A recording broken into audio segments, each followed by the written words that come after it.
구약 성경에서 어떻게 보면 우리와 인간이 있는 첫 출발점이 오늘 출애굽기 19장이 아닌가 생각을 합니다.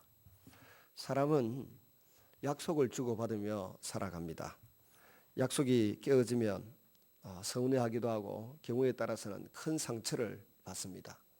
특별히 부부지간의 약속이 깨어지면 그보다 인생사에 깊은 상처는 없습니다. 언약의 기초라고 하는 것은 구속하신 하나님의 사랑에 있습니다. 오늘 본문 4절에 보면 하나님께서 독수리 날개로 업어서 너희를 구속했다 그렇게 표현하고 있습니다. 여기 이 구속했다라고 하는 이 표현은 아주 값비싼 대가를 지불했다는 뜻입니다. 사실 애굽의 장자들이 다 죽었고 애굽의 왕조 하나가 거의 몰락당하는 그런 값비싼 대가를 치루었습니다. 그러나 그보다 더 깊은 값비싼 대가는 바로 유월절 어린 양 대신 예수 그리스도 그분의 죽음을 전제로 하여 이스라엘 백성들이 구원 얻었다고 하는 것입니다. 이 예수 그리스도의 죽음 그것을 전제로 해서 죄 용서를 받고 구원 얻은 주님의 백성들이 시내산 중턱에 기슭에 3개월 만에 도착했습니다. 그 3개월 만에 도착한 그 백성들에게 하나님께서 언약을 세우시면서 그 언약의 조건은 단 하나 순종이라고 말씀하고 계십니다. 5절에 보시면 세계가 다 내게 속하였나니 너희가 내 말을 잘 듣고 내 언약을 지키면 언약을 잘 지킨다는 이 조건, 이 순종하면 너희는 세계 모든 민족 중에서 내 소유가 되도록 하겠다. 그렇게 약속하셨습니다. 세 가지 신분을 언약을 잘 지키는 백성들에게 축복으로 약속하시는데 여기 내 소유가 되도록 하겠다라고 하는 말은 우리 표현대로 우리말로 하면 내 보물이 되도록 하겠다 그런 뜻입니다.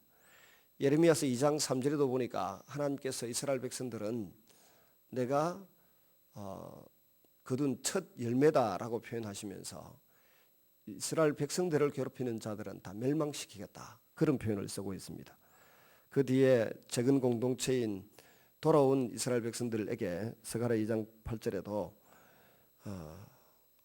내 백성들을 괴롭히는 자는 하나님의 눈을 범하는 것이다 그렇게 아주 사랑으로 인치는 것을 볼 수가 있습니다.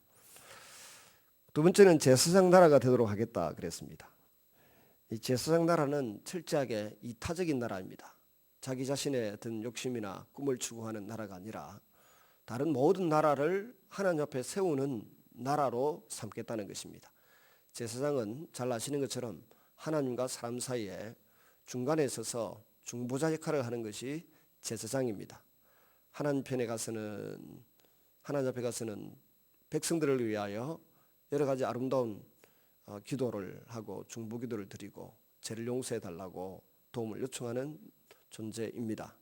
백성들 앞에 가서는 하나님의 마음을 전달하고 하나님의 사랑과 하나님의 말씀을 전달하는 존재가 제사장입니다. 바로 그런 온 세계 여러 나라 여러 민족을 향하여서 제사장 나라로 이스라엘 백성들을 쓰시겠다고 하나님께서 말씀하십니다. 그런데 나중에 보면 이스라엘 사람들이 이렇게 이타적인 제사장 나라로 살지 않고 다른 나라를 무시하고 다른 나라를 섬기지 못하는 오히려 압박하고 비난하고 조롱하는 그런 나라가 됩니다. 그래서 그 호용 가치가 사라지죠. 하나님의 제사장 나라로서의 삶을 살지 못하니까 그들에게 주어졌던 모든 영광이며 모든 그 존귀한 신분을 다 빼앗아버리고 맙니다. 저와 여러분도 하나님께서 베드로전서 2장 9절에 보면 왕같은 제사장 나라로 삼으셨다 그랬습니다. 그건 철저하게 다른 사람을 섬기며 하나님께로 이끌고 하나님께로 세우는 그런 역할을 하는 신분의 소유자라고 하는 것을 일깨워주고 있습니다. 그런데 다른 사람을 섬길 생각보다 남들이 나를 섬기기를 바라고 나에게 모든 것을 집중시키기를 원하는 그런 마음이 남아있다고 하면 그것은 심각히 생각해 보아야 할 문제입니다. 세 번째는 거룩한 백성으로 삼겠다 그랬습니다. 거룩한 백성이라고 하는 것은 거룩한 삶을 산다는 뜻이고 언약을 지킨다는 뜻입니다. 그래서 결국은 하나님께 쓰임 받는 그런 삶을 살아간다는 거죠. 거룩한 삶, 하나님께 쓰임 받는 삶, 언약을 지키는 삶, 이런 삶을 살아가는 백성이 되도록 복을 주시겠다고 약속을 하고 계십니다. 이 대목에서 모세의 역할은 가만히 보면 7절에서 9절에 중재자 모세입니다. 모세가 백성의 말로 하나님께 회복하고 또 하나님의 말씀을 백성들에게 잘 전달합니다. 모세는 이 중재자 역할을 참 잘 감당했습니다. 그러나 그 누구보다도 중재자 역할을 가장 잘 감당하신 분은 우리 주 예수 그리스도이십니다. 그는 제사장으로서 중재자 역할을 하셨고 이 중재자 역할을 온전히 잘 감당하기 위해서 자기 목숨을 생명을 내어주신 분이 예수님이십니다. 그 다음 10절과 15절에 가만히 보면 하나님 모세를 통해서 기다리라고 말씀하십니다. 제3일을 기다리라. 11절에 우리가 수요일마다 모여서 기도회로 모입니다. 그 이유는 바로 이 3일을 기다리라고 하는 이런 그 명령에 착안해서 그 주일을 지나고 3일 만에 수요 저녁 기도회로 모이고 있습니다. 성경에 있는 것들을 기초로 해서 과거의 신앙생활을 열심히 하셨던 어르신들이 다 이런 그 모임 그 회집하는 시간 순서들을 다 정해놓은 것입니다. 기다린다고 하는 것은 지루한 것입니다. 간혹 이 지루한 기다림을 견디지 못하고 기다림 이후에 즐거운 일을 보지 못할 때가 종종 있습니다. 하나님이 이스라엘 백성들에게 기다리라고 하신 목적은 온 백성의 목전에서 시내산에 강림하시기 위해서입니다. 임재하시기 위해서입니다.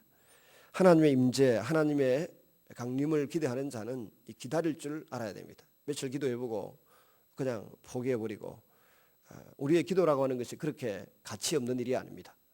월급 받기 위해서 아침 일찍 출근하고 늦게 퇴근하면서 한 달을 정말 모진 고생을 하면서 그 돈 생활비 그걸 얻기 위해서 힘쓰고 했습니다. 그런데 하나님을 만나고 기다리는 일에는 그런 열심을 보이는 사람들이 썩 많지 않습니다.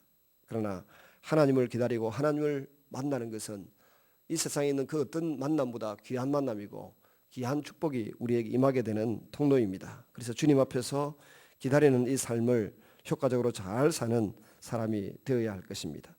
주님이 10절과 14절 22절에 이 기다리면서 그들이 갖춰야 될 자세를 단 하나 성결하라고 말합니다. 부부생활도 하지 말고 깨끗한 옷을 입고 3일 동안 아름다운 모습으로 성결한 모습으로 기다리라고 말씀합니다.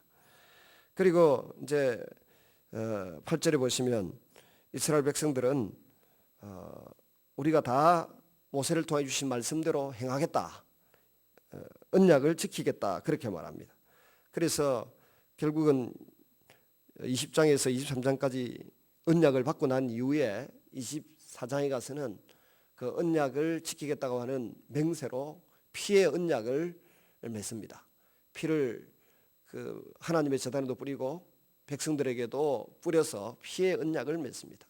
언약은 한마디로 끈으로 동에 맨다는 뜻입니다. 피로서 피의 언약으로 백성들과 하나님의 사이를 아주 동에 매어서라도 이 언약은 지키겠다라고 하는 그런 고백을 합니다. 히브리서 9장 1절에 보면 첫 언약이라고 하는 것을 말합니다. 그 첫 언약은 이 19장부터 이제 시작해서 20장에서 23장까지 나오는 언약서이고 또 24장의 언약을 체결한 이 24장의 내용, 19장에서 사실 24장까지 이 내용을 말합니다. 첫 언약은 없어지고 새로운 언약이 맺혀지고 새 언약의 의미가 무엇인가를 에스겔서 그리고 예레미야 31장 31절에 34절에 소개했습니다.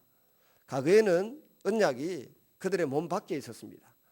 비석에 새겨져 있었고 돌에 새겨져 있었지만 예레미야 31장 31절 이하에 나오는 새 언약은 처음과 다른 새 언약은 이 언약이 그들의 몸 속에 그들의 마음 가운데 새겨져 있을 것이라고 말씀하셨고 그것이 나중에 보니까 예수님이 이 새 언약을 위하여 피를 흘리셨고 예수님이 이 새 언약의 이루어짐을 위하여 성령님을 저와 여러분 온 교회에 보내주셨습니다. 그래서 성령님이 오시고 나니까 하나님의 언약의 말씀이 이제 몸 밖에 있는 것이 아니라 우리의 마음에 새겨지고 우리의 마음에 떠오르게 되는 그런 놀라운 그 효과가 나타났습니다.